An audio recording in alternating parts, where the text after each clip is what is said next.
सभी साथियों को, पंचायत शिक्षक, विद्यालय सहायक के साथ साथ समस्त संविदा कर्मियों को, पैरा टीचर, शिक्षा कर्मी, मदरसा, एनआरएचएम कर्मी, सभी साथियों को परवीन जैसरापुर का सादर नमस्कार।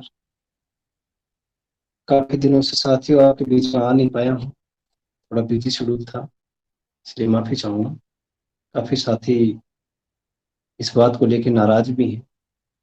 कई साथियों का तो सिर्फ इतना ही कहना होता है कि भाई साहब थोड़ा हौसला मिल जाता है, बताते रहा करो बीच बीच में। उन साथियों को मैं थोड़ा कहना चाहूंगा कि साथियों, झूठा हौसला देना मुझे भी थोड़ा अच्छा नहीं लगता है। अच्छी और सच्ची बात कहते हैं तो ठीक रहता है, क्योंकि झूठे हौसले के बदौलत अब हम 13-14 साल जिए हैं, और अब मैं नहीं चाहता कि हम फिर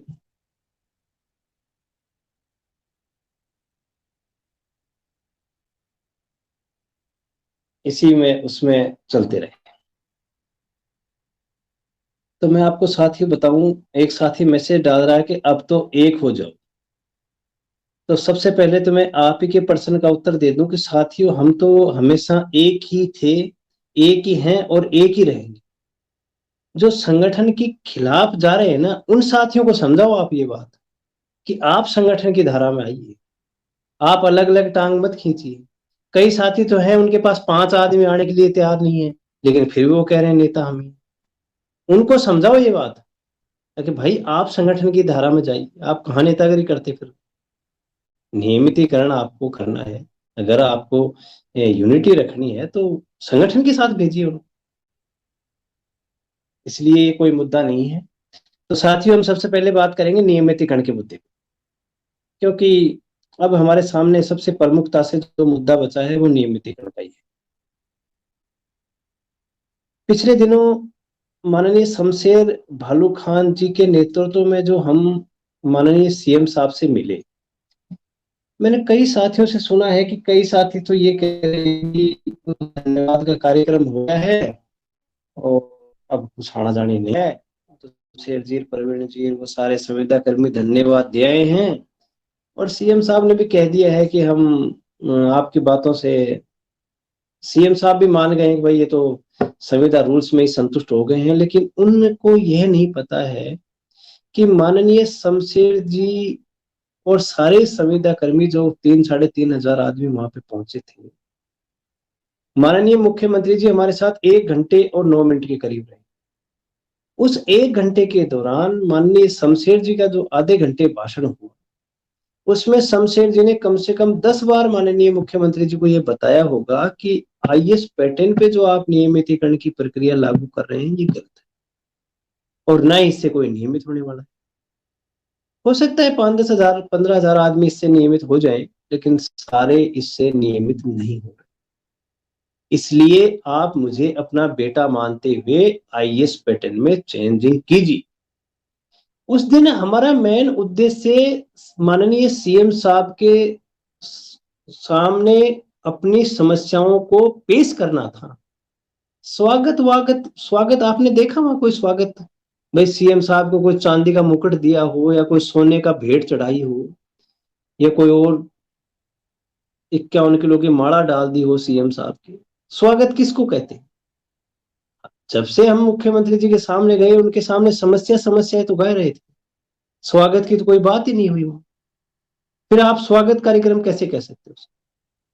माननीय मुख्यमंत्री जी को शायद पिछले काफी लंबे 15-20 साल के इतिहास में उस कार्यक्रम में जितनी समस्याएं माननीय मुख्यमंत्री जी के सामने संविदा कर्मियों की रखी गई, उतनी पहले कभी नहीं रखी।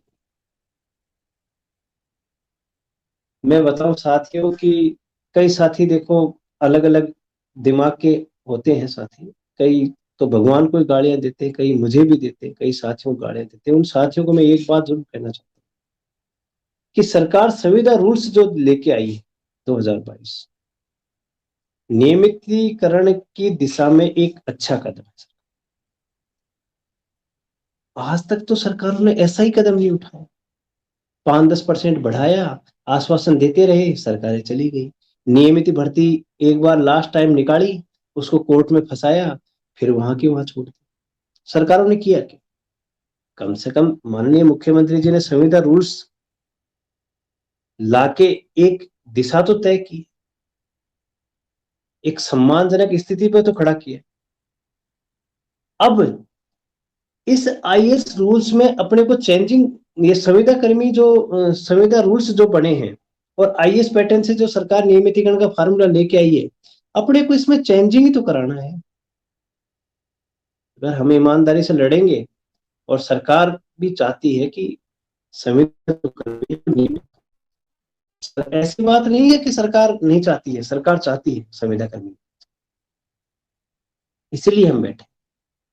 तो साथियों, ये जो नियमितीकरण की लड़ाई का मामला है, अब मेरे कई साथी रोज फोन कर रहे हैं कि भाई साहब वो समय है अपना, स्कूलों की छुट्टियां हैं तो अपने को आंदोलन कर देना चाहिए।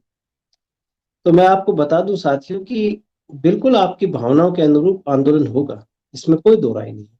लेकिन एक शेखावाटी में कहावत है कि गादड़े की तावड़ से बेर नहीं पकते। अभी आचार संहिता लगने में 3 महीने से ऊपर का समय, आंदोलन जब भी शुरू होगा, 1 दिन बाद, 2 दिन बाद, 5 दिन बाद, जब भी शुरू हो, वो कितना लंबा चलेगा इसका कोई अंदाजा थोड़ी। शमशेर जी का तो सिस्टम ही ऐसा है कि एक बार टिक गए तो 3 3 महीने तक आंदोलन पे खत्म नहीं होता है, वो तो उठते ही नहीं है आंदोलन खत्म। डूंगरपुर, बांसवाड़ा, कहाँ कहाँ दांडी यात्रा उन्होंने निकाली है, संविदा कर्मियों के लिए कितना संघर्ष किया है अपने से छाना नहीं।